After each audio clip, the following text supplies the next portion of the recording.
The day my name was supposed to be announced, someone else wore my identity. My name is Naira Collins. I grew up in Seattle, a city where the rain never really stops. And maybe that's why I never learned how to stop either. For me, computer science was never just a subject. It was my way out of this house, this mindset, that feeling of always being the second option.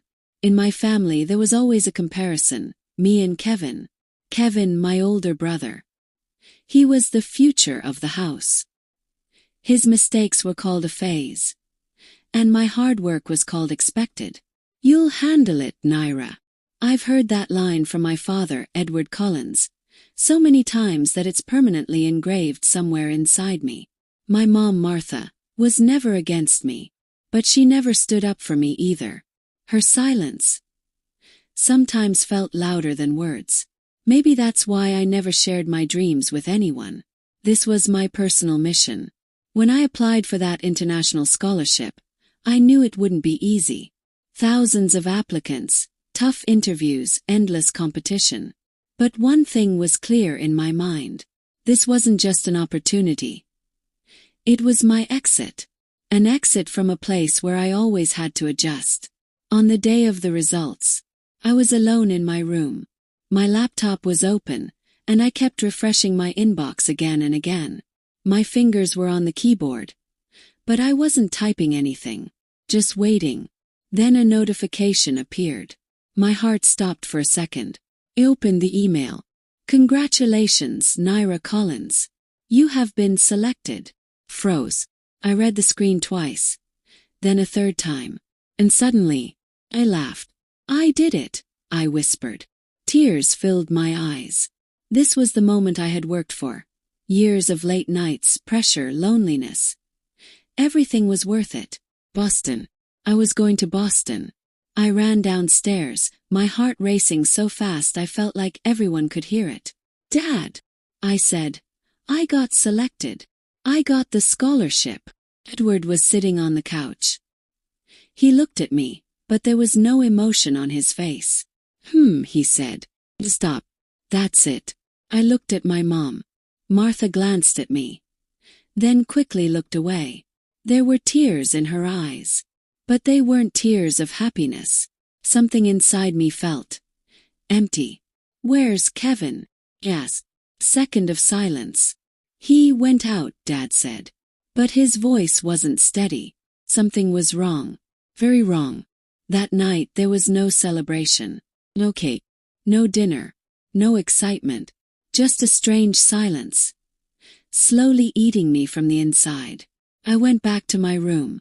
The laptop was still open. That email was still on the screen. But it didn't feel the same anymore. Something was missing. Or maybe something was being hidden.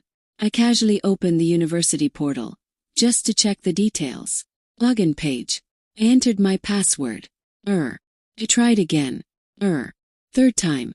Incorrect password. Pause. How is that even possible? I whispered. I clicked on Forgot Password. And then, a notification popped up on the screen. Your account has been accessed from a new location. My breath stopped. Location: Boston, Massachusetts. I had never been to Boston. Then why was my identity there? Boston. That one word kept echoing in my mind. I had never been there. And yet, my identity was active there. My hands had gone cold, but my mind was racing now. I tried logging in again. Maybe it was a glitch. Maybe a system error. But the password kept showing as incorrect. I clicked Forgot Password. The email arrived.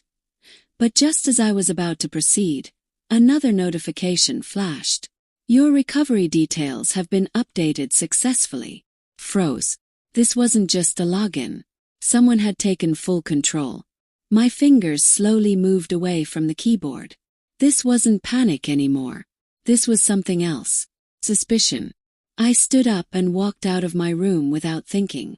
My steps felt heavy as I came down the stairs. But there was urgency inside me. Dad! This time my voice wasn't excited. It was filled with fear and anger. Edward looked at me.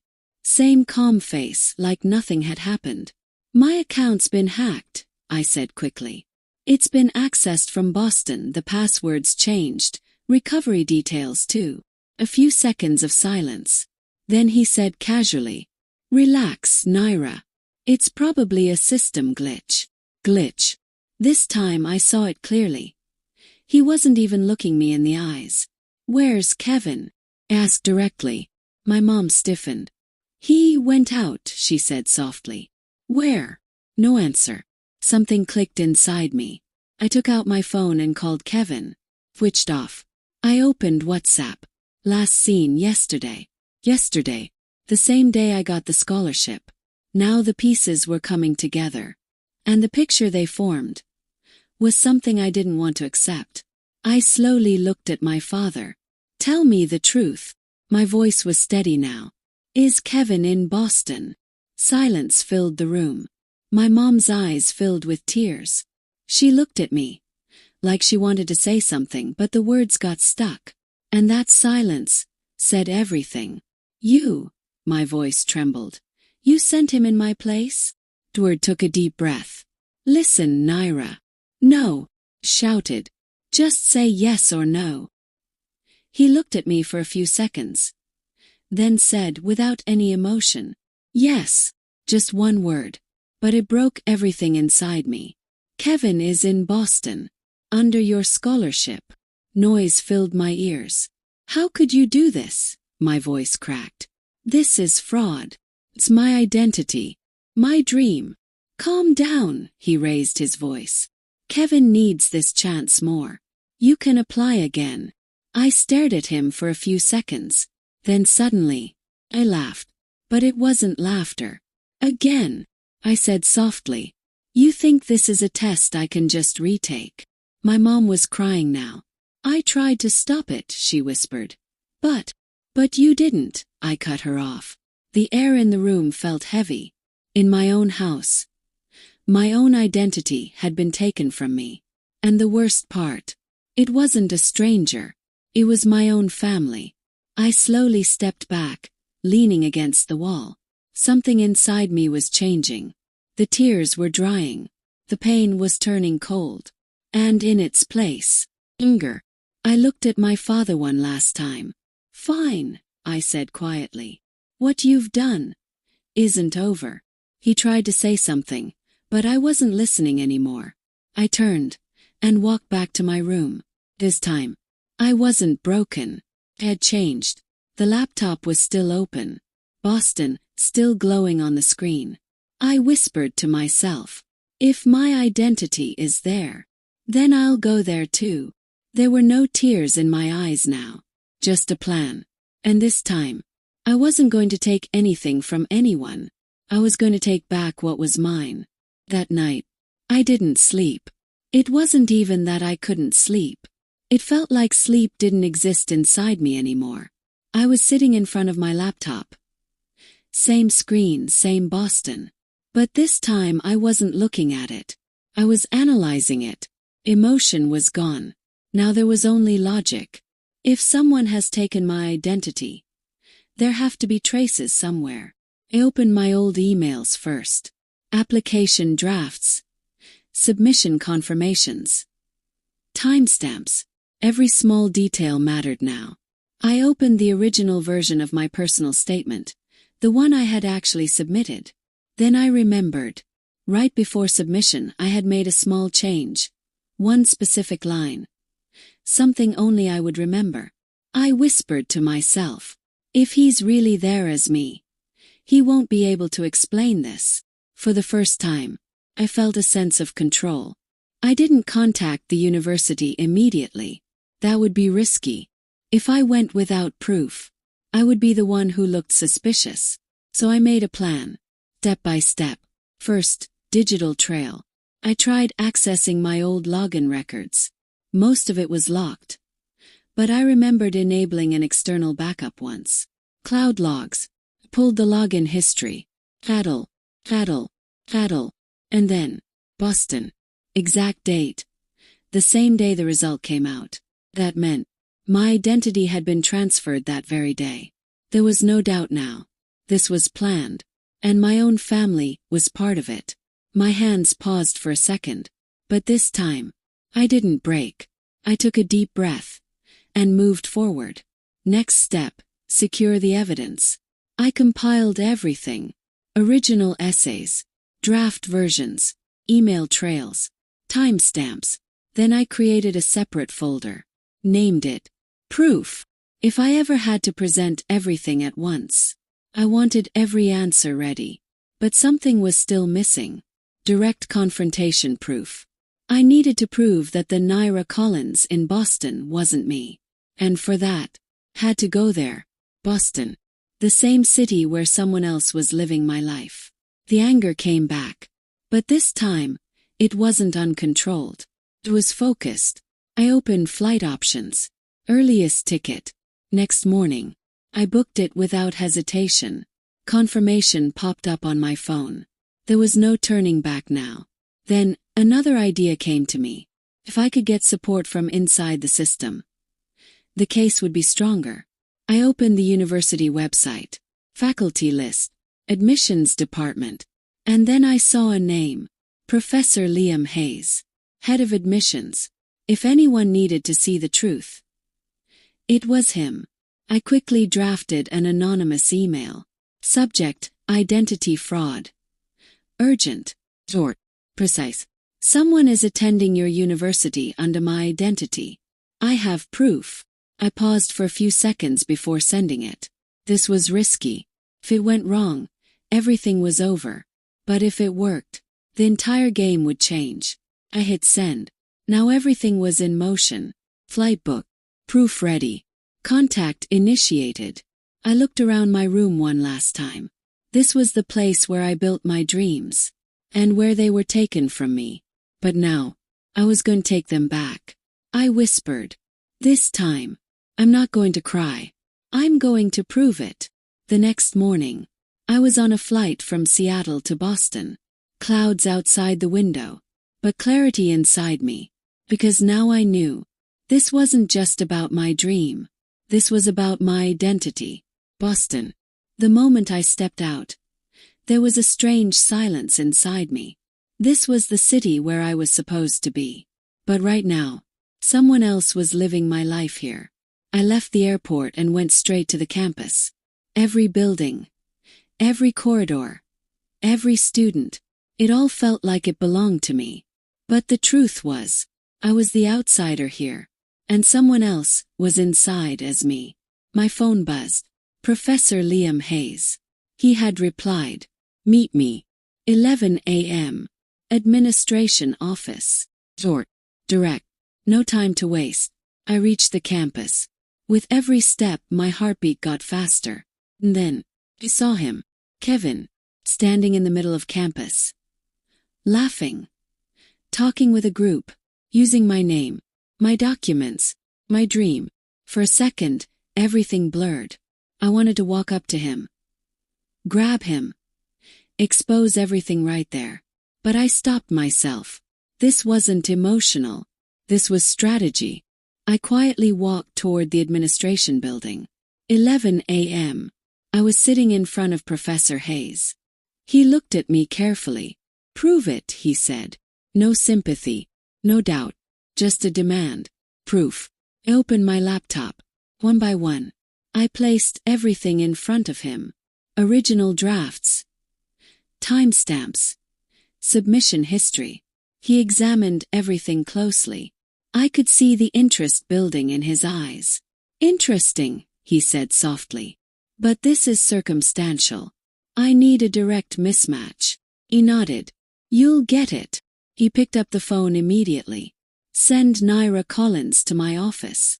My breath stopped. Within minutes, Kevin walked in. Confident.